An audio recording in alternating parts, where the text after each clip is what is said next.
छोड़ो नशा और शराब, छोड़ो नशा और शराब, ना करो अपना जीवन खराब। कुछ पल का नशा, कुछ पल का नशा, सारी उम्र की सजा।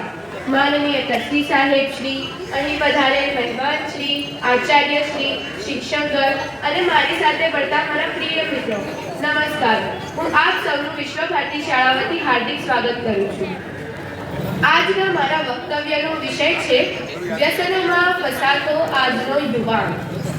મનુષ્ય કરતા તો પ્રાણીઓ ચતુર છે. કેમ કે તે વ્યસન નથી કરતા, અને બુદ્ધિશાળી ગણાતો આ માનવી વ્યસન કરી રોગોને પોતાના નજીક બોલાવે છે. પ્રાણીઓ માટે એક કહેવત છે, ઊંટ મૂકે આંકડો, બકરી મૂકે કાકડો, પણ બુદ્ધિશાળી ગણાતો આ માનવી કંઈ ન મૂકે અને ઝેર પણ પીવે.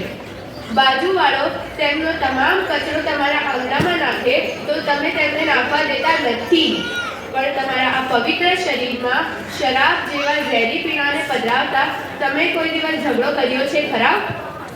ભલે મોત આવી જતું હોય કે આ દુનિયાથી વહેલા વિદાય થઈ જવું પડે, પણ શરાબ તો નહીં જ છોડવું, સિગરેટ તો બંધ નહીં જ કરવું, દારૂ તો નહીં જ છોડવું.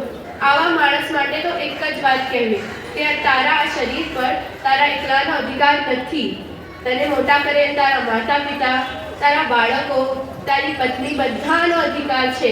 તું તારા માટે નહીં તો તારા નાના બાળકો માટે તો આ વ્યસનના ભરડામાંથી મુક્ત થા. વ્યસન એ માનવજાતનો મોટામાં મોટો શત્રુ છે. વ્યસનની ટેવ પાડનાર માણસ પર તો એક જ વાત કહેવી કે પહેલે માણસ ટેવ પાડે છે, પછી એ જ ટેવ માણસને પાડે છે. વ્યસનની ટેવથી આર્થિક, માનસિક અને શારીરિક ત્રણેય દ્રષ્ટિએ માણસ નબળો થઈ જાય છે.